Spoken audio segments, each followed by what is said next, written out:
나는 왜 이렇게 생각이 많은 걸까? 딸아이는 가끔 내가 어떻게 남편을 만나 결혼하게 됐는지 이야기해달라고 조르곤 했다. 언젠가 한번 우리가 처음 만난 대학 시절 이야기를 해주었더니 이렇게 말하는 것이었다. 아빠가 재수를 안 했으면 엄마를 만나지 못했을 테고, 그럼 내가 이 세상에 없었겠네? 휴, 아빠 재수하길 잘했어. 그러고는 쪼르르 달려나가는 딸아이를 보며 나는 한참을 웃었다. 딸아이의 말처럼 단 한 번의 선택이 많은 것을 변화시킨다. 만일 내가 의대에 안 들어갔다면, 만일 남편이 재수를 안 했다면 나의 삶은 어떻게 달라졌을까? 그래서 우리는 선택의 순간에 신중하기 마련이다. 과연 어떤 선택을 하는 것이 최선일까? 이걸 선택했다가 나중에 후회하는 건 아닐까? 만약 섣부른 결정을 내렸다가 일이 잘못되기라도 하면 어떡하지? 돌이킬 수 없는 실수를 하는 건 아닐까? 오늘도 선택의 기로에 선 사람들은 수많은 가능성 앞에서 흔들린다. 이것저것 비교해보고 충분히 고민했다 싶은데도 막상 선택의 순간이 되면 왠지 불안하고 초조해진다. 내 선택이 옳다는 확신이 들지 않기 때문이다. 게다가 불확실성이 커진 시대는 선택을 더욱 어렵게 만든다. 원래 불확실한 것은 우리의 호기심을 자극하고 그것을 탐구하고자 하는 모험심과 도전 정신을 자극한다. 만일 모든 것이 정해진 대로 흘러가고 예측이 가능하다면 굳이 어떤 의지나 희망을 갖고 노력할 필요가 없을 것이다. 그냥 그 길을 따라가면 되니까 내가 할 일은 아무것도 없기 때문이다. 불확실성이 가지는 가능성의 요소는 인간관계에도 해당된다. 상대의 마음이 어떤지 확실하지 않기 때문에 우리는 마음을 졸이며 상대방의 마음을 사로잡기 위해 온갖 노력을 다한다. 영화나 소설을 볼 때도 뻔한 결말은 어떠한 흥미도 유발하지 못한다. 그래서 우리는 끝까지 결말을 예측할 수 없거나 우리의 예측을 완전히 무너뜨리는 영화에 열광한다. 그런 의미에서 보자면 불확실성이란 인간 존재의 한 전제 조건이며 정신 발달의 추진력이 된다. 또 불확실성이 어떤 흐름이나 규칙 속에서 존재할 때 인생이 자극이 되고 즐길 수 있게 되는 것이다. 그래서 우리는 지금 뒤처져 있다고 해도 끝날 때까지 끝난 게 아니다 라는 말을 되새기며 새로운 것을 도전하고 무언가에 매달려 노력하게 된다. 정말 가보기 전엔 누구도 모르는 게 인생이기 때문이다. 그래서 불확실성은 때로 우리에게 희망이 되기도 한다. 그러나 불확실성이 너무 클 경우 우리는 넓은 사막에 혼자 남겨진 듯한 느낌을 받는다. 그러면 불안 지수가 높아지면서 다가올지도 모르는 위험에 대비해 자기 방어적이고 공격적으로 되기 쉽다. 그런데 안타깝게도 우리 사회는 점점 불확실성이 커지고 있다. 세상은 너무 빨리 변하고 트렌드 또한 순식간에 바뀐다. 평생 직장이라는 건 사라졌고 어느 회사가 10년 뒤, 20년 뒤까지 살아남을지 아무도 모른다. 게다가 전 세계가 촘촘히 연결되어 있다 보니 다른 나라에서 일어난 정치적, 경제적 변화는 아주 빠른 속도로 우리나라에게 영향을 미친다. 코로나19 팬데믹과 러시아 우크라이나 전쟁으로 전 세계가 몸살 앓고 있는데 4년 전까지만 해도 우리는 이런 세상이 올 거라 아무도 예측하지 못했다. 그러다 보니 절대로 잘못된 선택을 하고 싶지 않은 사람들은 쉽게 결정을 내리지 못하고 자꾸만 망설이게 된다. 주식을 사는 게 맞을지, 파는 게 맞을지, 이제라도 부동산 공부를 하는 게 맞을지, 지금 회사를 간두고 창업을 하는 게 맞을지, 아니면 더 늦기 전에 이직을 하는 게 맞을지, 또한 결혼은 언제 하는 게 좋을지 등등 인생의 중대한 결정을 앞두고 고민은 더욱 깊어져만 간다. 하지만 24시간 그 고민만 하고 있을 수는 없다. 왜냐하면 그 고민 외에도 지금 당장 결정하고 선택해야 할 일들이 첩첩이 쌓여있기 때문이다. 프로젝트 추진 일정이 꼬여 있는데 이건 누구와 상의하는 게 좋을지, 친구와 싸웠는데 어떻게 풀어가야 좋을지, 점심은 뭘 먹을지, 몸은 안 좋은데 저녁 약속을 취소해야 할지 등등 우리는 하루에도 수백 가지 선택을 하고 그 선택의 결과를 마주하게 된다. 그래서일까? 사람들은 종종 선택의 기로에서 피로함을 느낀다. 그럴 때 우리는 보통 좀 더 생각해 보자며 결정을 뒤로 미루지만 그렇다고 뾰족한 수가 있는 것도 아니다. 내일까지 혹은 모레까지 이런저런 정보들을 취합해 보고 결정하리라 마음을 먹지만 시간이 흐를수록 불안감은 점점 커질 뿐이다. 그럼에도 사람들은 통계와 분석 자료를 바탕으로 이성적인 판단을 해야 탁월한 결정을 내릴 수 있다고 생각한다. 그러나 생각을 지나치게 하다 보면 해결 방법이 떠오를 여지를 막아버리게 된다. 무의식 중에 직관적으로 내린 판단이 옳았는데 그러한 직관의 지혜를 차단해버리게 되는 것이다. 그래서 고민을 너무 길게 하면 오히려 자잘한 사항까지 신경 쓰게 되면서 그릇된 결정을 내릴 확률이 높아진다. 자, 그렇다면 어떻게 해야 최선의 선택을 할 수 있을까? 1. 쓸데없이 많은 정보를 모으는데 힘 빼지 말 것. 정보가 많을수록 더 나은 의사결정을 하게 된다는 믿음을 정보 편향이라고 한다. 의사결정에 필요한 정보는 이미 충분히 가지고 있는데도 정보 자체에 중독되어 더 많은 자료를 찾아 나서는 현상이다. 하지만 너무 많은 정보는 쓸모가 없을 뿐더러 오히려 잘못된 판단으로 이끌 확률이 높다. 정보에 질려 일을 시작하기도 전에 포기하게 되는 경우도 있다.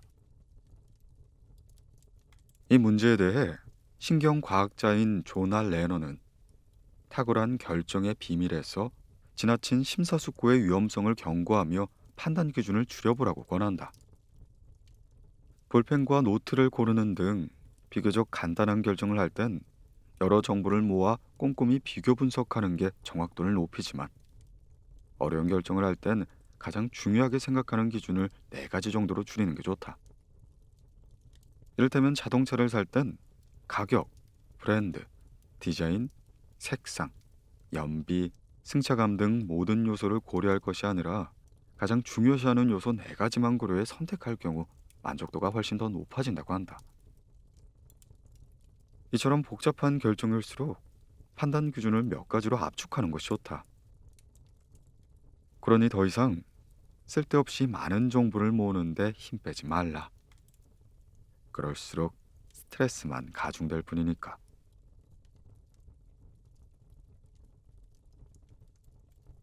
2. 저걸 선택했으면 어땠을까 하는 미련부터 버릴 것. 어느 것을 선택하든 각각의 장단점이 있게 마련이다. 그래서 선택하지 않은 것에 대한 미련이 생길 수밖에 없다. 이게 아니라 저걸 선택했어야 했나 라며 자꾸 뒤를 돌아보게 되는 것이다.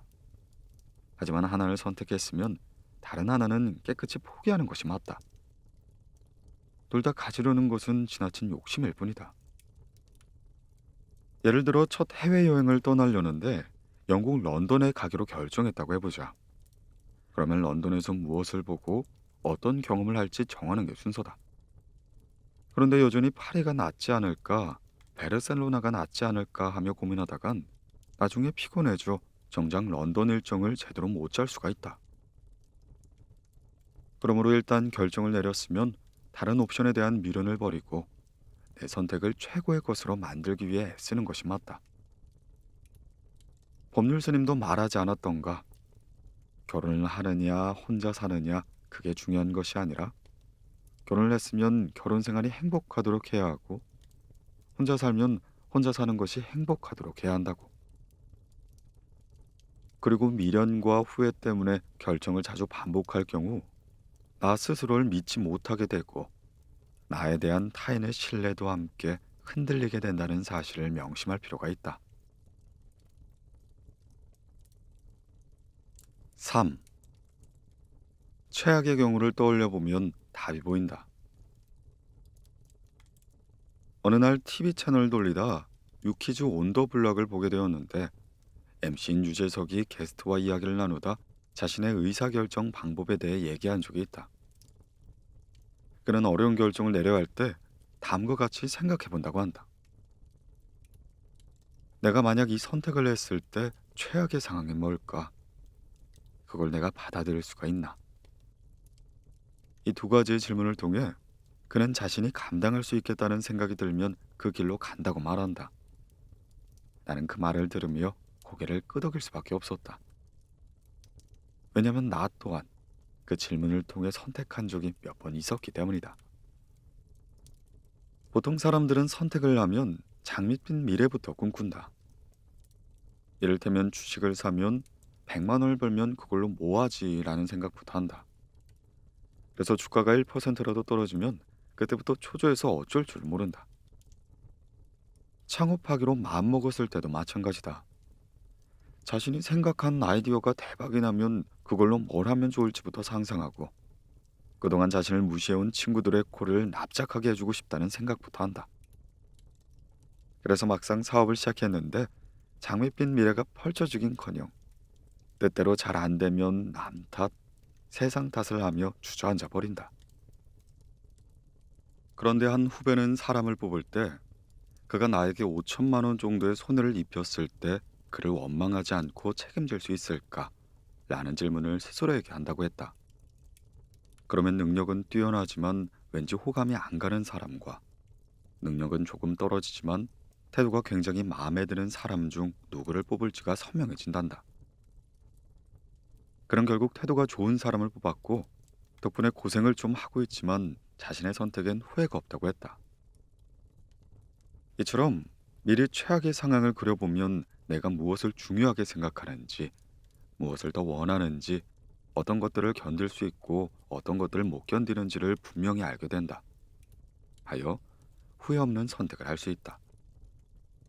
그러면 그 어떤 어려움이 닥쳐와도 쉽게 절망하지 않으며 설사 일이 잘못되더라도 후회하거나 누군가를 원망하기보다 어려움을 어떻게 타개해 나갈지에만 집중하게 된다. 이미 감당하기로 마음먹었기 때문이다. 그러므로 중요한 선택일수록 최악의 상황을 그려보면 후회 없는 결정을 할 수 있다.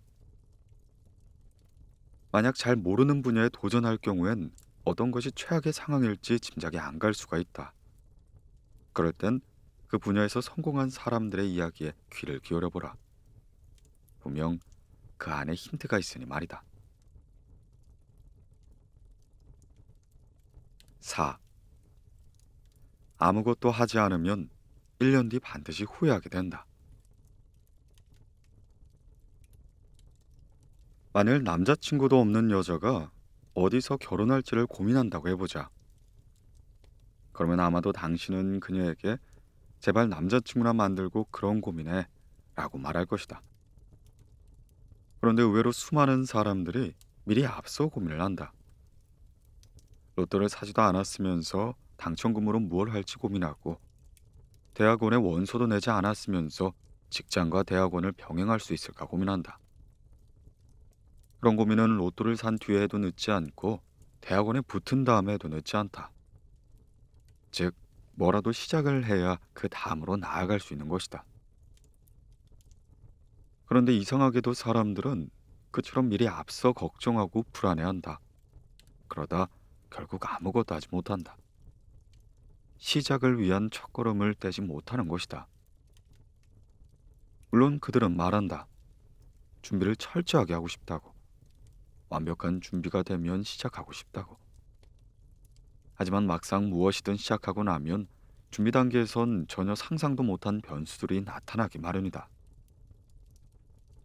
40살에 국립정신병원을 그만두고 개인 병원을 개업했을 때 일이다. 당시 나는 나름 잘 나가는 의사였기에 병원을 열면 환자들이 끊임없이 몰려들 거라고 생각했다. 그런데 웬걸 환자가 아예 없는 날들이 이어지는 게 아닌가. 0명, 0명, 1명, 0명. 그런 날들이 3개월이나 지속되었다. 나는 그제야 그 많은 환자들이 나를 찾아온 게 아니라 국립정신건강센터라는 큰 조직을 보고 왔다는 걸 깨닫게 되었다. 그래서 부랴부랴 주위 사람들에게 부탁도 하고 홍보 전단지를 만들어 뿌리며 병원 홍보를 하기 시작했다. 환자들이 한두 명씩 찾아오면서 정상적으로 병원이 운영하게 된 건 개업하고 나서 6개월 뒤의 일이었다. 나는 국립정신건강센터를 그만둘 때까지만 해도 환자가 안 올 수 있다는 생각은 미처 하지 못했다. 돌이켜보면 당연히 체크해야 했던 부분인데 나의 실력을 과신한 탓에 그런 문제가 생길이라고는 전혀 예상치 못했다. 만약 조그만 커피숍을 차렸는데 몇 개월 뒤에 바로 앞 건물에 대형 커피숍이 들어오면 어떻게 해야 할까? 결혼을 하기로 했는데 코로나19처럼 대형 악재가 터져 결혼을 미뤄야 한다면 어떻게 해야 할까? 아무리 완벽한 준비를 한다고 해도 막상 실행하다 보면 예측하지 못한 변수들에 의해 계획은 수정되기 마련이다. 하지만 그렇다고 내가 국립정신건강센터를 그만둔 건 후회해 본 적이 없다. 처음 6개월은 두렵긴 했지만 어쨌든 결과적으론 환자들을 돌보는 데 집중하고 싶다는 나의 바람은 이루어졌기 때문이다. 그러므로 시간을 가지고 생각을 더해보면 좋은 결과를 맞이하게 될 것이라는 환상은 버리고 무엇이든 조금씩이라도 해보는 것이 맞다. 당신이 잘못된 선택을 할까봐 두려워 결정을 미루는 사이 누군가는 용기를 내어 무언가를 시작한다. SNS나 블로그에 글을 올리자고 마음을 먹었지만 계속 미루는 사람과 일주일에 한두 개씩이라도 꾸준히 올린 사람의 1년 뒤는 다를 수밖에 없다. 그래서 나는 괜한 헛수고가 될까봐 혹은 잘못된 선택을 할까봐 두려워 아무것도 하지 않는 것이야말로 최악의 선택이라고 생각한다. 아무것도 안 한 사람은 그 어떤 발전이나 성장을 이루지 못할 뿐더러 결국은 도태될 수밖에 없기 때문이다.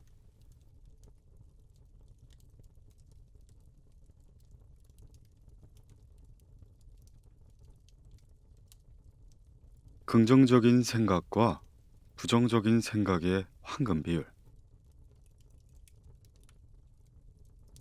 진영 씨는 오늘 아침 눈을 떴을 때 시계를 보고는 깜짝 놀랐다. 시계 바늘이 출근 15분 전을 가리키고 있는 게 아닌가. 최악이었다. 허겁지겁 고양이 세수만 하고 나왔는데 오늘따라 택시가 안 잡힌다. 역시 난 운이 없어. 15분 만에 겨우 택시를 잡아탄 그녀는 뛰는 가슴을 진정시키며 메신저를 확인했다. 부장님께 죄송하다고 얼른 챙겨서 나가겠다고 메시지를 보냈는데 답이 없었다. 우선 부장님의 얼굴이 떠올리자 가슴은 쪼그라드는 느낌이 들었다. 순간 백밀러로 택시 운전사와 눈이 마주쳤는데 왠지 한심해하는 표정인 것 같았다. 슬쩍 손거울로 자신을 비춰보니 머리는 산발이고 맨 얼굴은 도저히 봐줄 만한 상황이 아니었다. 회사원이라면 누구나 한 번쯤은 이런 경험이 있을 것이다. 그런데 모든 걸 부정적으로 생각하는 진영 씨의 생각은 여기서 멈추지 않고 더 이어졌다. 어제 일도 변변히 마무리를 짓지 못했는데 지각까지 하다니. 부장님이 엄청 화를 내시겠지. 원래부터 나를 안 좋아했는데 얼마나 많이 화를 내실까. 혹시 이럴 거면 그만둬라고 하시면 어떡하지. 동료들은 또 얼마나 나를 비웃을까. 지금도 내 뒷담화를 하고 있겠지. 왜 난 맨날 이 모양인 걸까. 책임감도 없고 무능력하고 게으르고. 이런 내가 너무 싫다. 나는 진짜 아무 쓸모가 없는 인간이야. 그냥 콱 죽어버릴까. 그러자 갑자기 눈앞이 캄캄해지면서 숨이 막혀왔다. 아무런 희망이 없어 보였다. 그냥 어디론가 사라져버리고 싶었다. 그녀는 택시에서 내렸지만 차마 사무실로 발걸음을 옮기지 못했다. 몸은 이미 기진맥진한 상태였다. 그녀는 어제 일을 제대로 마무리하지 못했고 오늘 아침 지각을 했다. 그런데 보통 사람들은 지각을 하면 어떻게든 빨리 회사에 가서는 다음부턴 절대 이런 일이 없도록 해야지 결심하곤 한다. 그런데 그녀는 자신을 심하게 자책하며 극단적인 상황으로 자신을 몰고 갔다. 진영 씨의 경우 자기 비하가 심한 편이지만 주변을 둘러보면 그녀처럼 모든 일을 부정적으로 생각하는 사람들이 많다. 이들은 남들과 똑같은 사건을 겪어도 부정적인 사건은 더 부정적으로 평가하고 긍정적인 사건마저 부정적으로 바라보며 덜 긍정적으로 받아들인다. 그러다 보니 즐거운 일은 별로 없고 온통 불쾌한 일투성이다. 더 나아가 내 인생은 엉망진창이야. 나는 내가 싫어 라며 스스로를 파괴하고 만다. 조금만 일에도 자기 존재의 의미마저 부정하면서 자신을 전혀 쓸모없고 무가치한 인간이라고 규정해버린다. 그런데 원래 부정적인 생각은 꼬리에 꼬리를 물고 이어지는 법이다. 그래서 한번 부정적인 생각에 빠지면 마치 브레이크가 고장난 자동차처럼 그 생각을 멈추지 못한다. 부정적인 생각을 멈추기 위해서는 우선 부정적인 사고의 대표적인 패턴을 알아둘 필요가 있다. 그래야만 그로부터 벗어날 방법을 찾을 수 있기 때문이다. 1. 나는 실패자요. 아무도 나를 사랑하지 않는다. 진영 씨는 극단적인 흑백 논리에 따라 사물을 받아들인다. 그녀에게 중간이란 없다. 모든 것은 실패 아니면 성공뿐이다. 그녀 같은 사람들은 대부분 완벽주의적인 성향을 가지고 있다. 그래서 조그만 실수나 실패도 잘 용납하지 못한다. 사실 요즘 그녀가 속한 팀은 하루가 멀다 하고 야근을 하는 처지였다. 그래서 조그만 실수쯤은 눈 감아주는 분위기였다. 심지어 그녀조차도 다른 사람들이 지각하면 피곤해서 그랬거니 하고 넘어갔는데 자신의 지각은 게으르고 무능해서라고 단정 지어버린다. 이와 같은 흑백 논리, 이것은 다른 부분에도 영향을 끼친다. 인간 관계에서도 좋고 싫음만 있을 뿐 중간이 없는 것이다. 그러나 실제 인간관계에는 좋지도 싫지도 않은 그저 그런 관계가 훨씬 더 많다. 하지만 이분법적인 사고를 하는 사람에게 중립지대란 결코 존재하지 않는다. 그래서 분명 호감을 보이지 않는 사람은 나를 싫어하는 사람이라고 생각한다. 그리고 그 한 사람을 어느새 모든 사람으로 확대하여 모든 사람이 자신을 싫어한다고 생각하고 그 이유를 자신에게 찾는다. 자신이 게으르고 무능해서 혹은 못생겨서라고 결론을 내린 것이다. 또 진영 씨는 한 가지 사건을 마치 전체인 양 받아들인다. 이를 과잉 일반화라고 하는데, 이를테면 1등만 하던 학생이 한번 10등을 하고는 나는 실패자라고 결론을 짓는 것과 같다. 그 전에 수차례 1등을 했다는 사실을 무시하고 단 한 번의 실수를 일반화해버리는 것이다. 사실 진영 씨는 회사에서 부지런하고 성실하기로 정평이 나 있었다. 그런데도 지각 한 번 했다고 자신을 게으름뱅이이며 회사에 해를 끼치는 사람으로 일반화하는 오류를 범하고 있는 것이다. 이렇게 부정적인 방향으로 사고가 흘러가다 보면 어느새 좋은 것들은 다 흘려보낸 채 나쁜 것들만 건져 올리게 된다. 그러다 부정적인 것들만 가지고 전체를 판단하는 오류를 범하게 되는 건 물론이다. 알고 보면 진영 씨는 업무에서 탁월한 능력을 발휘하는 사람이다. 그런데 최근에 머리가 아프고 집중이 안 되던 차에 평소 같으면 절대 하지 않을 실수를 하고 말았다. 꼼꼼하고 완벽하던 그녀가 실수를 하자 주위 동료들은 진영 씨도 실수할 때가 있구나 하고 웃으며 넘어갔다. 그러나 그녀는 자신이 실패하기만을 다른 사람들이 학수고대했으며 한번 실수를 하자 자신을 비웃고 있다고 판단해버렸다. 이처럼 그녀는 어떤 상황에서든 전체적인 맥락을 무시한 채 오로지 부정적인 것들만 건져내 부정적인 방식으로 이해해버린다. 2. 좋은 결과는 우연, 나쁜 결과는 내 탓. 부정적인 사람들은 세상의 죄는 잣대를 두 개 갖고 있다. 하나는 탄력성과 신축성이 좋아서 사물을 넉넉하게 잴 수 있다. 다른 하나는 쇠막대기인데다 눈금도 아주 촘촘해서 조금의 예외도 인정하지 않고 빡빡하게 사물을 잔다. 그들은 다른 사람을 평가할 땐 신중성 있는 자를 꺼내든다. 그래서 남들이 실수를 하면 그럴 만한 이유가 있었을 거야 하며 이해를 한다. 그런다 자신을 평가할 땐 쇠막대기 자를 꺼내든다. 그러다 보니 혹독한 평가 끝에 나는 역시 안 돼라고 결론을 내린다. 이러한 사고 성향을 의미 확대 혹은 의미 축소라고 한다. 그런데 의미 확대나 의미 축소의 오류에 빠질 경우 부정적인 일의 의미는 크게 확대되고 긍정적인 일의 의미는 축소하여 받아들이게 된다. 그래서 나쁜 결과가 나왔을 땐 지나치게 자신을 탓하고 좋은 결과가 나왔을 땐 지나칠 만큼 우연으로 받아들인다. 여기 진영 씨도 마찬가지다.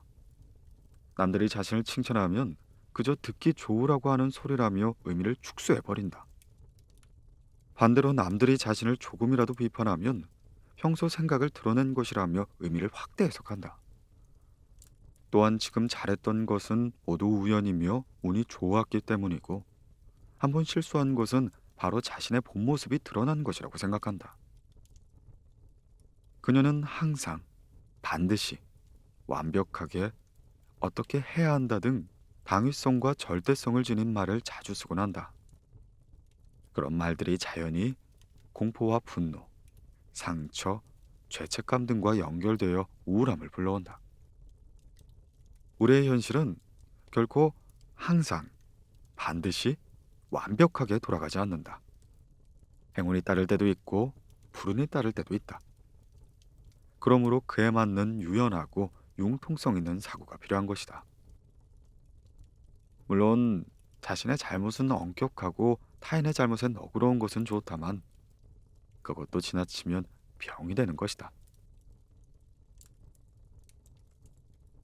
3. 나는 쓸모없는 인간이다. 진영 씨는 최근 저지른 실수와 지각 한 번으로 그동안 자신이 쌓아온 모든 것을 스스로 무너뜨려 버렸다. 자신을 인생의 실패자이자 쓸모없는 사람이라고 여긴 것이다. 이처럼 사고의 오류의 근거에 부정적인 자기상을 만드는 것을 잘못된 명명이라고 한다. 보통 사람은 실수를 저지르면 내가 실수했구나, 다음부턴 실수하지 않도록 조심해야지 라고 생각한다. 그런데 진영 씨는 난 타고난 실패자야 라며 스스로를 낙인 찍어버린다. 그러면 실수를 만회할 기회가 주어져도 그녀는 아무것도 할 수가 없다. 그녀는 타고난 실패자이기 때문에 모든 것을 망칠 게 분명하기 때문이다. 마음 상태 분석 모형에 따르면 긍정적인 생각과 부정적인 생각을 하는 황금 비율은 1.6대 1이 된다. 그러면 긍정적인 상태를 유지하는 동시에 스트레스를 일으키는 위험 요소들에 충분한 주의를 기울일 수 있는 대처 능력을 갖출 수 있다. 이때 중요한 것은 긍정적인 사람도 부정적인 생각을 한다는 사실이다. 우리는 흔히 긍정적인 사람은 부정적인 생각을 안 한다고 생각한다. 하지만 이건 단단히 오해다. 살다 보면 돌발 변수는 너무나도 많고 언제 어디서든 위험한 상황이 생길 수도 있기 때문에 그에 대응하기 위해선 부정적인 생각도 반드시 필요하다. 다만 긍정적인 사람은 부정적인 생각을 절대 끝까지 고집하지 않는다. 우리의 바람과 상관없이 불행한 일이 벌어질 수 있다는 게 인생임을 알기에 아무리 부정적인 일이라도 긍정적으로 받아들이려고 노력한다. 그런데 어려서부터 크고 작은 상처와 고통을 겪으며 세상을 부정적으로 보기 시작한 사람들은 자신에게 닥친 모든 일들을 부정적인 사고 패턴에 따라 해석하려고 한다. 아무런 희망도 없이 무기력하게 보낸 어린 시절처럼 지금도 그렇게 될 것이라고 미리 판단해버리는 것이다. 만일 당신에게 자꾸만 부정적인 생각이 꼬리에 꼬리를 물고 이어진다면 앞서 언급한 생각의 오류들을 참고하여 당신이 반복하고 있는 패턴이 무엇인지 파악해보라. 패턴을 알게 되면 같은 상황이 반복될 때 내가 또 습관대로 부정적인 생각만 하고 있구나 하고 문제를 짚어내 일단 부정적인 생각을 멈추게 할 수 있다. 그리고 사고의 방향을 돌렸을 때 당신의 삶이 어떻게 바뀌는지 그 효과를 실감하게 된다면 서서히 부정적인 생각의 틀에서 빠져나오게 될 것이다. 한 늙은 인디언 주장이 어린 손자에게 말했다. 얘야, 우리의 마음속에는 두 가지의 늑대가 싸우고 있단다. 한 마리는 분노, 불안, 슬픔, 질투, 탐욕, 죄의식, 열등감을 가지고 있고, 다른 한 마리는 기쁨, 평안, 사랑, 인내, 겸손과 친절을 가지고 있지. 그러자 손자가 물었다. 어떤 늑대가 이기나요? 이에 주장은 미소를 지며 말했다. 그야, 네가 먹이를 주는 놈이 이긴단다. 이렇듯 우리의 마음속에 존재하는 두 마리의 늑대 중 어떤 늑대에게 먹이를 줄 것인지는 우리의 선택에 달려있다. 그럼에도 자꾸만 부정적인 생각에 빠진다면 다른 사람이 만약 똑같은 실수를 했을 때 어떤 말을 해줄지 생각해보고 그 말을 당신 자신에게 해주어라. 아마도 그 말을 떠올려보면 지금까지 얼마나 당신이 당신 스스로를 괴롭혀왔는지를 깨닫게 될 것이다.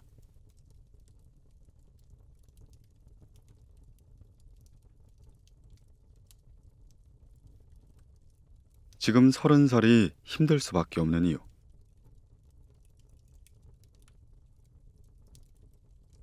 서른이라는 나이는 심리학에서 특별한 이름이 없는 무명의 나이다.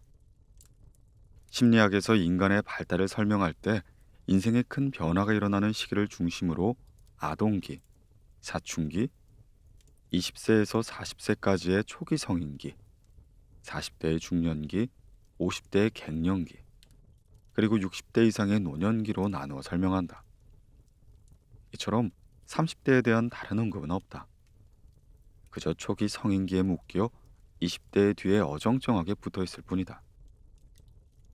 심리학자 에릭슨도 30대를 발달학상 뚜렷한 과제나 변화가 없기 때문에 미지의 시기라고 했다. 그러다 보니 청년이라고 하기엔 나이가 들었고 중년이라고 하기엔 젊은 30살은 아직까지 연구된 바가 거의 없는 실정이다. 그도 그럴 것이 예전의 30살은 우리네 인생에 있어 크게 두드러지는 나이가 아니었다. 누구나 20대 중후반이면 직장에 들어가고 결혼을 했기 때문에 30살은 그저 일과 가정을 꾸려나가기에 여념이 없는 나이일 뿐이었다. 한 직장에서 열심히 일하면 어느 정도 승진이 보장되고 지금처럼 40대 중후반에 은퇴하라는 압박도 받지 않았다. 그래서 정신없이 바쁘더라도 밝은 미래가 기다리고 있기에 힘껏 달리기만 하면 되었다. 하지만 지금의 30살은 고달프고 우울하다. 부모의 경제력이 뒷받침되지 않으면 대학을 졸업하자마자 학자금 대출이라는 빚더미에 올랐는다. 게다가 4년 내내 취업 준비에 올인해도 심각한 취업난과 고용 불안으로 변변한 일자리를 찾기가 쉽지 않다. 취업 준비생으로 수십 수백 군데를 떨어진 끝에 겨우 들어간 직장에서는 뭘 해도 실수투성이라 선배들의 따가운 눈초리를 받아야만 한다. 즉 지금의 30살은 취업 준비로 젊음을 다 소진해버리고 아무런 준비 없이 차가운 현실로 내동댕이 쳐진 것이다. 2023년 한국청소년정책연구원의 발표에 따르면 30세가 되어서도 자신을 항상 성인이라고 느끼는 비율은 16%에 지나지 않았다. 40%가 자주 느낀다고 응답했고 39%는 가끔 느낀다고 말했다. 그러면서 20년 전인 2003년과 비교해 볼 때 내가 어른이다라고 느끼는 자각이 5년 정도 늦어지고 있다고 분석했다. 즉 예전엔 25세가 되면 대부분 자신을 어른이라고 생각했는데 지금은 그렇지 않다는 얘기다. 그것은 대졸 신입사원 평균 연령이 31세로 올라가고 초혼 연령이 남자 33.72세, 여자 31.26세로 높아진 것과 관련이 깊다. 스스로 경제적 독립을 책임지고 결혼을 해서 가정을 꾸리는 것이 보통의 어른의 삶이라고 봤을 때 그 시기가 늦어지면서 자신을 어른이라고 자각하는 나이 또한 늦어지고 있는 셈이다. 2003년에 29세 여자는 당연히 결혼한 나이였고 최소 아이 한 명을 낳거나 낳을 준비를 하는 나이였다. 그런데 지금 그 나이에 취업을 하는 것조차 쉽지 않다. 그리고 취업 후 경제적인 독립을 하는데 최소 3, 4년이 걸린다고 보면 결혼하는 시기는 더 늦어질 수밖에 없다. 그런데도 우리는 초보 어른들에게 예전 나이를 들이밀며 지금도 늦었다고, 빨리 결혼하라고, 아이를 낳으라고 닥달한다. 이제 막 걸음마를 뗀 아이에게 빨리 걸으라고 독촉하는 꼴이다. 심지어 결혼을 안 한 사람은 어른 취급도 안 해주며 인생을 모른다고 말한다. 결혼을 하지 않고 아이를 낳지 않으면 평생 어른이 될 수 없는 것일까? 그럼 결혼 후에 더 외롭다고 말하고 아이를 낳고 나를 잃어버린 것 같다며 괴로워하는 사람들은 도대체 어떻게 설명할 수 있을까? 외롭고 괴로운 것이 어른의 삶인 걸까? 인생의 한 전환기로서 미래의 방향을 결정짓는 중요한 선택의 시기로서 홀로 서야 하는 독립의 시기로서 꿈에서 현실로 내려오는 좌절의 시기로서 30살의 삶은 고되기만 하다. 물론 부모의 보호와 간섭으로부터 벗어나 삶의 주인이 되는 독립은 우리가 간절히 원했던 것이었다. 그러나 독립은 자유와 희망 못지않은 크기의 슬픔과 두려움을 내포하고 있다. 왜냐면 부모로부터의 독립은 부모와의 이별을 뜻하며 부모 밑에서 안전하게 보호받고 지내던 어린 시절과도 이별함을 뜻하기 때문이다. 독립은 또한 책임이라는 무거운 짐을 등에 지고 있는 걸 의미한다. 어릴 땐 무언가를 잘못해도 어리다는 이유로 책임지지 않아도 되었고 많은 걸 용서받을 수 있었다. 20대의 객기와 실수는 오히려 청춘과 젊음의 증거로 받아들여진다. 그러나 30살이 넘으면 어떤 선택을 하든 내가 온전히 책임져야만 한다. 그것은 곧 투정을 받아주거나 잘못을 돌이켜줄 사람이 없음을 의미한다. 권리보다 의무가 더 커지는 시기. 30. 삶의 무게는 그렇게 다가온다. 그래서 30살은 자신에게 조언과 도움을 줄 멘토를 절실히 필요한다. 그러나 그 방면에 그들은 고아나 다름이 없다. 부모와 스승의 권위가 바닥에 떨어진 지 오래됐고 노인들은 사회의 태물인 양 취급받는다. 이는 곧 가야 할 길을 비춰주고 잘못된 길로 들었을 때 꾸짖어주는 믿고 의지할 만한 어른들이 사라져버렸음을 뜻한다. 그러다 보니 젊은이들은 자신 스스로 사는 법을 배울 수밖에 없다. 그들이 자기계발이나 인간관계 책들에 대해 몰두하는 이유가 바로 여기에 있다. 요시모토 바나나의 소설 키친에서 주인공인 23살의 미카게. 그녀는 부모님을 여의고 할머니와 단둘이 살고 있는데 어느 날 할머니가 죽음을 맞게 된다. 그녀가 이 세상에 완전히 홀로 남겨진 것이다. 그런 미카게는 침대를 놔두고 굳이 냉장고 옆에서 잘 정도로 부엌을 좋아한다. 이때 부엌은 구강기적 갈망을 의미한다. 아직 어른이 될 준비가 안 된 상태에서 홀로 서야 하는 그녀는 구강기로 태행하여 엄마의 품 안을 그리워하며 부엌에서 잠든다. 그러던 어느 날 미카게 앞에 이상한 가족이 나타난다. 무뚝뚝하지만 한없이 따뜻한 남학생 유이치와 원래는 남자였지만 성전환 수술을 받아 여자가 된 유이치의 엄마가 바로 그들이다. 그들은 부엌을 고집하는 미카게를 간섭하거나 재촉하지 않는다. 다만 자신들의 집에 놀러오는 미카게가 슬픔을 이길 때까지 가만히 기다려준다. 결국 미카게는 유이치의 가족의 극진한 배려와 보살핌을 받으며 서서히 상처를 극복해 나아간다. 그리고 다시금 힘을 찾은 미카게는 세상으로 향하는 문을 열 준비를 한다.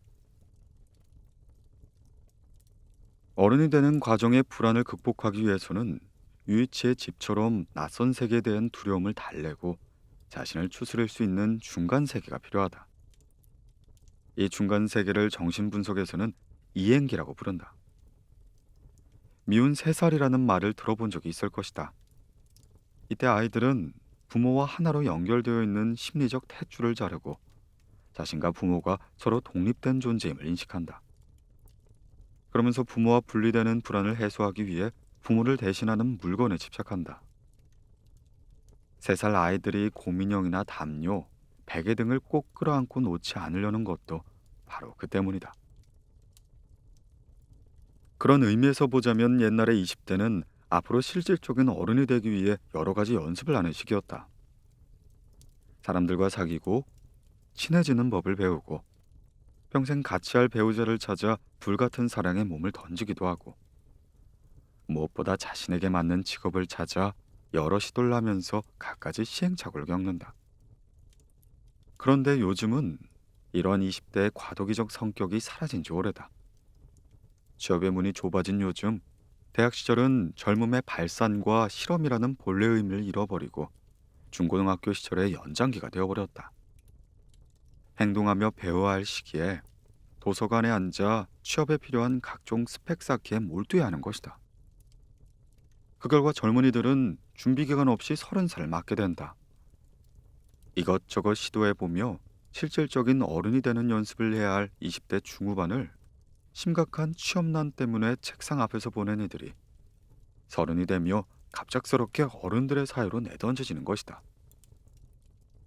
그것은 곧 두려움과 불안을 가라앉힐 수 있도록 하는 다양한 경험을 하고 판타지를 가질 수 있는 중간 세계가 사라졌음을 뜻한다. 예행 연습 없이 미래의 땅에 대한 사전조사 없이 떠밀려간 어른들의 삶은 그들에겐 낯설고 불안할 수밖에 없는 것이다. 그래서 멘토가 사라진 시대, 예행기마저 없는 30살은 뒤늦게 방황하게 되며 그 방황은 쉽게 끝나지 않는다. 청춘은 눈부시다는 말에 그들이 결코 동의하지 못하는 이유다.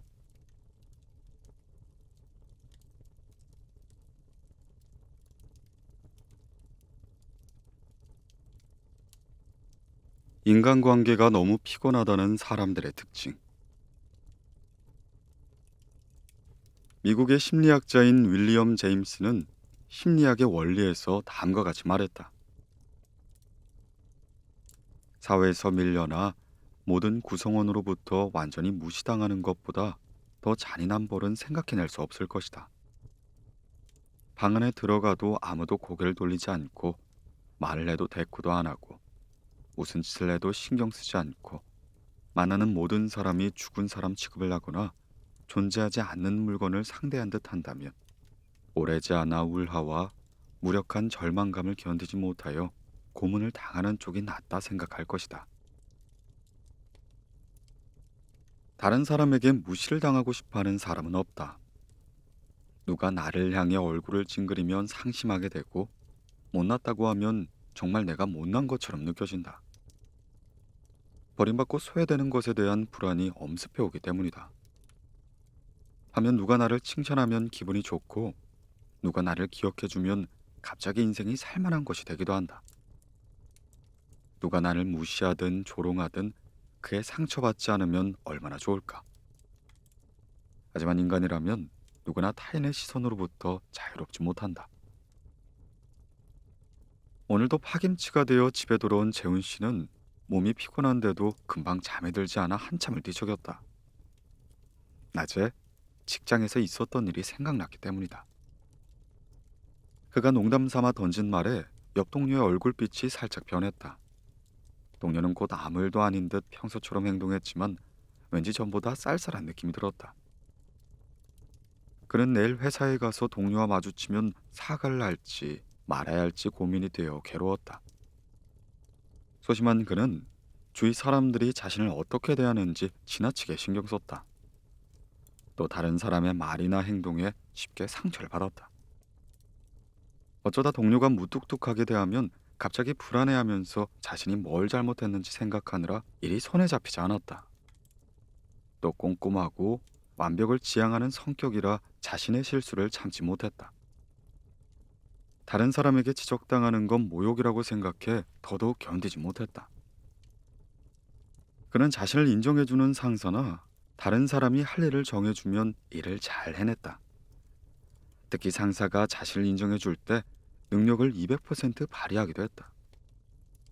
그러나 위로부터 막역한 일이 주어지면 스스로 결정을 내리지 못하고 갈팡질팡했다. 일이 잘못될까 불안해하며 늘 다른 사람이 대신 결정해주길 원했다. 이러한 문제로 그는 한 직장에 오래 있지 못했다. 그래서 이제껏 1년 넘게 다닌 회사가 없었다. 그는 이렇게 말했다. 누구나 다른 사람한테 인정받고 싶지 않나요? 그렇다.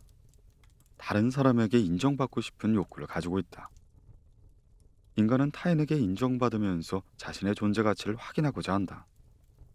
그래서 심리학자 에이브레엄 메슬러는 인간의 기본적 욕구 중 인정받고자 하는 욕구를 가장 높은 단계의 욕구라고 말하기도 했다. 하지만 인정 욕구를 충족시키기 위해 하는 행동은 사람마다 다르다. 그리고 늘 그렇듯 잘하고자 하는 노력도 인정받고 싶은 마음도 과하면 독이 된다. 지민 씨는 사람들과 함께 있으면 그들의 사소한 반응까지 신경을 쓰느라 쉬이 피곤해지곤 했다. 혹시나 다른 사람들이 자신을 귀찮아하거나 싫어하면 어떡하나 늘 긴장 상태에 있기 때문이다. 친구나 회사 동료들과 모임이라도 한 날이면 내가 말을 할 때 그 사람이 웃었는데 내가 바보 같아서 그랬나? 그 사람 표정이 안 좋던데 내가 뭘 실수했나? 라는 걱정으로 잠을 설친 적도 여러 번 있다. 그런 그녀는 자신이 한심해서 견딜 수가 없었다. 항상 당당한 다른 사람들과 달리 사람들의 눈치를 살피며 전전긍긍하는 자신이 부끄러웠다. 지민 씨의 문제는 관계사고가 심하다는 데 있다. 관계사고란 사람들이 자신을 따돌리고는 뒤에서 쑥덕거리며 욕을 한다고 생각하는 걸 말한다. 그래서 그녀는 회사 복도에서 몇 사람의 이야기를 하다가 갑자기 웃음을 터뜨리면 혹시 저 사람들 나보고 웃는 건가 싶어 기분이 확 상하곤 했다. 옷에 뭐가 묻었나 싶어 유리에 자신을 비춰본 적도 있다. 이때 관계사고는 열등감과 관련이 있다. 스스로 부족하고 모자란다고 생각하기 때문에 상대방도 분명 자신을 못났다고 생각할 거라 짐작하는 것이다. 그런데 인종 욕구를 건강하게 채우는 사람들은 같은 상황에 부딪혔을 때 무슨 일일까? 뭔가 재밌는 얘기를 하나 보다 라고 생각하며 자기 갈 길 간다. 그리고 금세 그 사람들 잊어버린다. 놀랍게도 사람들은 우리가 생각하는 것만큼 다른 사람에 대해 신경 쓰지 않는다. 모두 자신의 일에 몰두하느라 여념이 없다. 그래서 아주 이상한 일을 목격해도 3일 정도만 지나면 그 일을 까마득히 잊어버린다. 그러니 만약 당신이 실수하더라도 그것을 두고두고 기억하는 사람은 없다는 얘기다. 그리고 모든 사람들은 각자 자기만의 사안을 갖고 있다는 사실을 명심할 필요가 있다.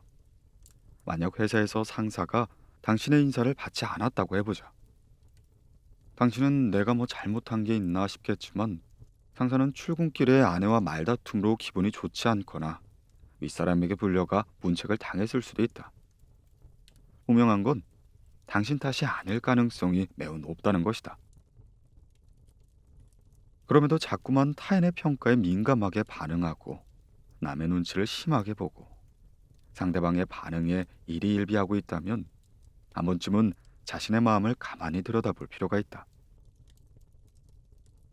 왜냐하면 타인의 시선이란 언제든 떠날 수 있는 것으로 그 시선에 과도하게 의미를 부여하는 경우 아무도 쳐다보지 않으면 그 즉시 나는 사랑받지 못하는 버림받는 존재가 되어버린다. 그것은 마치 풍선에 매달려 있는 것과 같다. 타인의 환호와 감탄이 풍선을 채우고 있을 땐 하늘 높이 날 수 있지만 타인의 시선이 사라지게 되면 풍선에 바람이 빠져 땅으로 추락하고 만다. 그래서 타인의 시선을 지나치게 신경 쓰는 사람은 자신을 있는 그대로 사랑해주지 않는 타인의 사랑을 잃어버릴지 모른다는 불안으로 공허감에 시달리게 된다. 그리고 어쩌면 당신은 모든 사람들이 당신을 좋아해 주길 바라고 있는지도 모른다. 사랑받지 못했던 어린 시절의 기억 때문에 사랑받지 못하는 것을 인생의 재앙이라고 생각하는 것이다. 그러나 어떻게 모든 사람들이 다 당신을 좋아하고 인정할 수 있겠는가? 그것은 불가능한 얘기다. 당신이 알고 있는 사람들 중 30%가 당신을 좋아하고 50%가 좋아하지도 싫어하지도 20%가 당신을 싫어한다면 성공한 인생이라 부를 수 있다.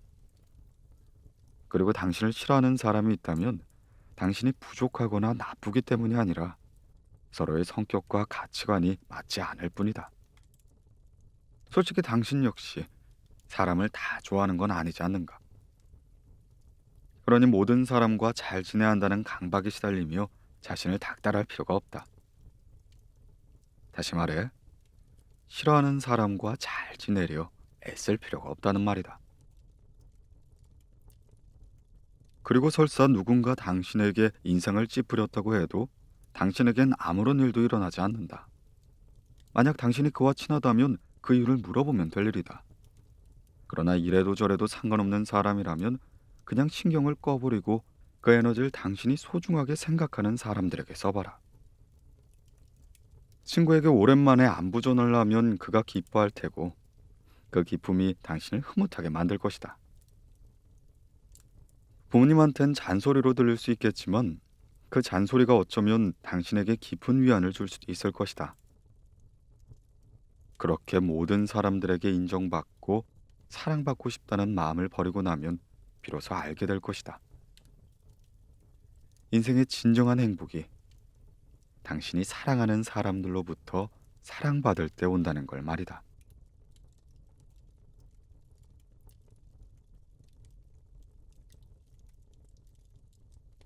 어른이라는 이름의 무게. 고백하던데 10대 시절의 나는 나이를 먹는 것이 너무 싫었다. 20살이 된다는 것은 마치 인생이 끝난 것처럼 생각만 해도 소름이 끼치는 일이었다. 하지만 20살이 그토록 두려웠던 나는 지금 60도 한참 지난 나이가 되었다. 어렸을 땐 나이가 든다는 것이 인생의 무덤처럼 느껴졌지만 지금은 오히려 나이 들매 감각이 훨씬 더 편하고 훨씬 더 좋다고 할 수 있다. 다시 젊은 시절로 돌아갈 수 있다고 해도 돌아가고 싶지 않다. 그 시절 바늘끝처럼 예민했던 감각과 방황, 그리고 혼란을 두 번 다시 겪고 싶지 않기 때문이다. 조금은 무뎌져 둔해지고 느려진 감각이 나를 더 여유 있게 만드는 지금이 좋다. 하지만 종종 어른이라는 말이 나를 곤란하게 만들 때가 있다. 아들이 초등학생일 때 일이다. 어느 날 쪼르르 달려와 뭘 물었다. 그런데 내가 글쎄 나도 모르겠는걸 하고 대답하니까 아이는 엄마는 어른이면서 그것도 몰라 하며 휙 돌아서 가버렸다. 모를 수도 있지. 어떻게 그 모든 걸 아니? 괜히 씩씩거리며 소리쳤지만 한편으로 머쓱했다. 어른이라면 다 알아야 한다는 생각이 내 마음속에도 있었던 것이다. 그러고 보면 세상은 웬만큼 나이가 들기 시작하면 우리에게 먹은 밥값을 하듯 나이값을 하라고 독촉한다. 동생과 싸우면 누나면 누나답게 나이값 좀 해라 하며 핀잔을 듣기 일쑤이고 어릴 적 하던 대로 장난을 좀 치면 참 철없다. 언제 나이값 할래? 하고 타박을 듣는다. 내가 먹고 싶어서 먹은 나이도 아니고 어른을 시켜달라고 조른 것도 아닌데 세월은 자기 멋대로 내 안에 들어와 놓고 이제 그 값을 치르라고 나를 옥죄인다. 그뿐일까? 나를 먹여주고 재워주던 부모님은 내가 컸다는 이유로 이제 그만 나이값을 하라며 나의 등을 떠민다. 이때 나이값이란 그 정도 나이가 되었으면 이렇게 해야 하지 않은 기대치가 된다. 그 기대치에서 얼마나 벗어나느냐에 따라 나이값도 못하는 사람이 될 수 있고 나이값을 하는 사람이 될 수도 있다. 그렇기 때문에 나이값은 나에게 지어진 책임과 의무의 양과 비례한다. 우리는 흔히 아이는 아이다워야 하고 어른은 어른다워야 한다고 말한다. 이 둘을 가르는 가장 큰 기준은 행동 방식이 자기중심적인지 현실 중심적인지를 따른다.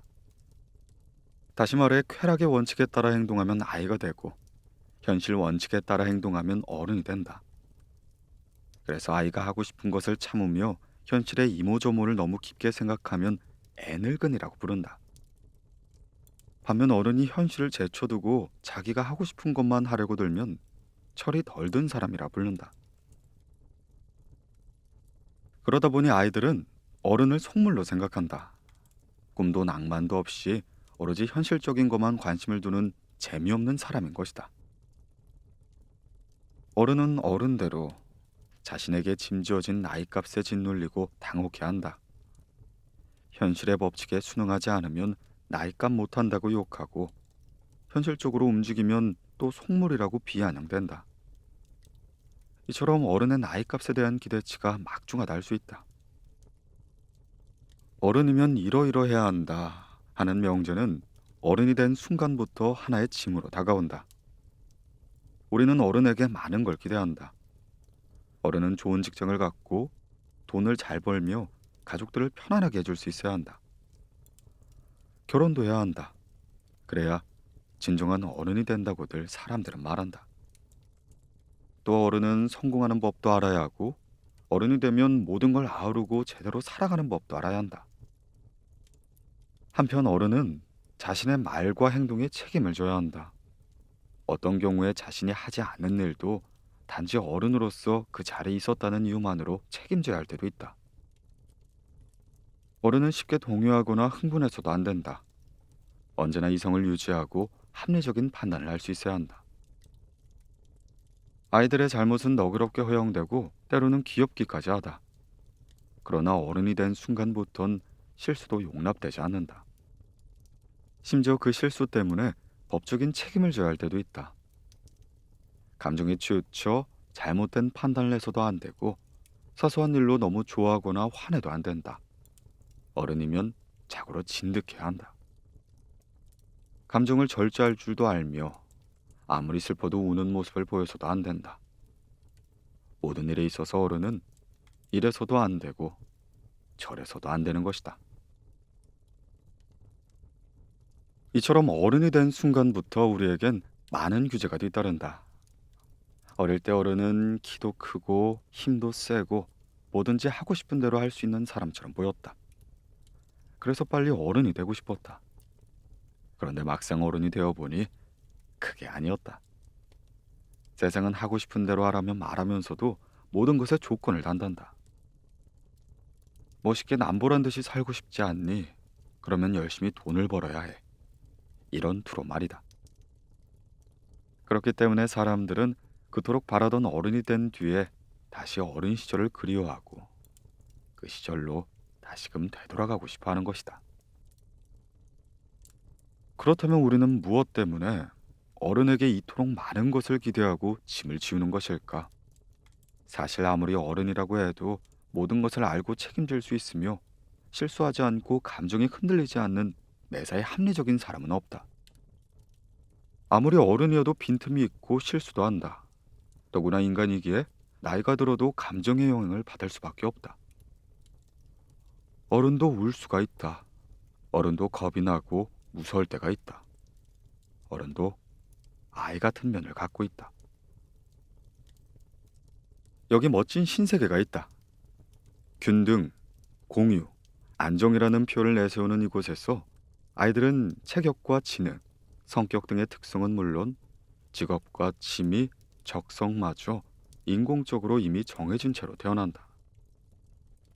예를 들어 열대지방에 일하게 될 태아에게는 일찌감치 수면병과 발진 티푸스에 대한 면역력을 키워준다. 그리고 로켓 조종사가 될 태아에게는 회전력을 키워줌으로써 거꾸로 매달려 있는 것도 행복하게 느끼도록 만든다. 이처럼 철저한 인공 조작을 거쳐 대량 생산된 아이들은 이미 날 때부터 정해져 있는 일을 하기만 하면 물질은 필요에 따라 충분히 공급받는다. 또한 최첨단 과학 설비들의 도움으로 편리한 생활을 누리며 성생활도 자유롭게 한다. 따라서 육체적인 고통과 물리적인 근심, 걱정, 불만이 있을 수가 없다. 그럼에도 고민이나 불안이 생기면 행복한 감정을 일으키는 소마라는 알약을 먹으면 된다. 소마는 잠시 현실을 잊을 수가 있고 현실로 돌아올 땐 부작용도 없는 특효약인 것이다. 자, 방금 내가 말한 이것은 올더스 헉슬리가 쓴 소설 멋진 신세계의 모습이다. 그러나 소설 속 존이라는 남자는 신세계의 지도자인 총통 무스타마 몬드에게 이렇게 말한다.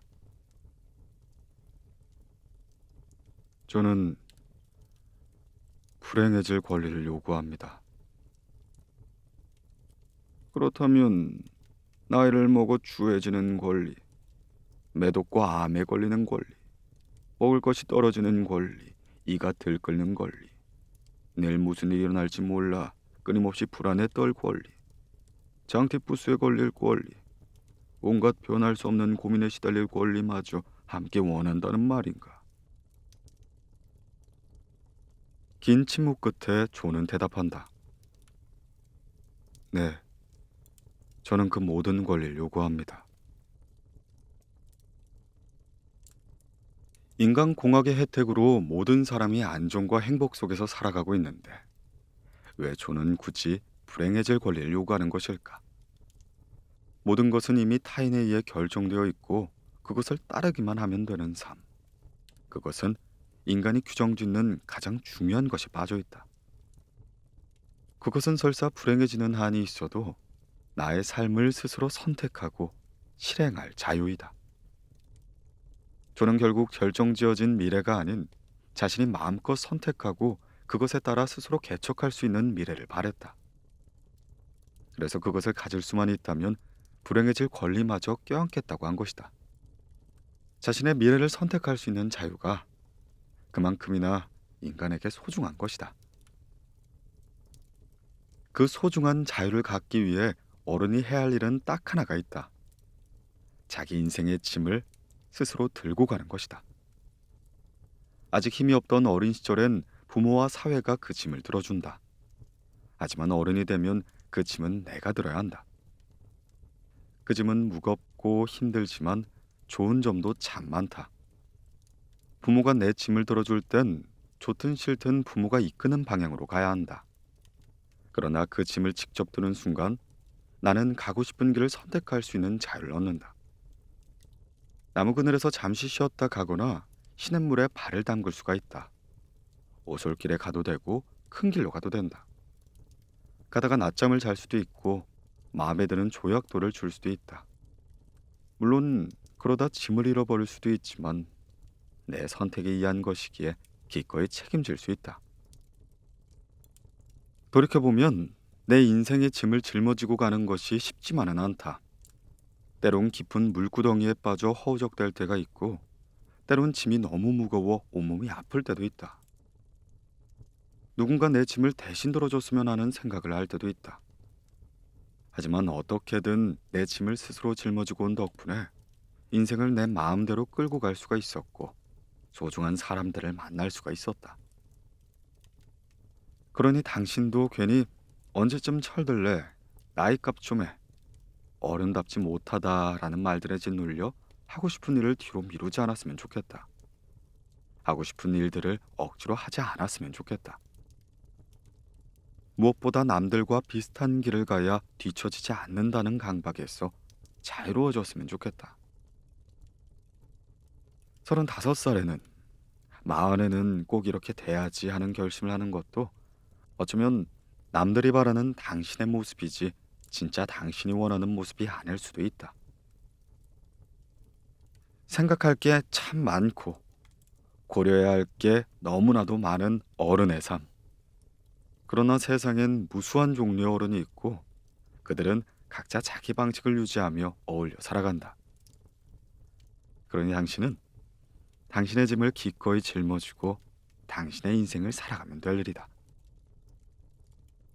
멋진 신세계의 존처럼 불행마저 껴안을 준비가 되어 있다면 당신은 이제 두려워할 것이 없다.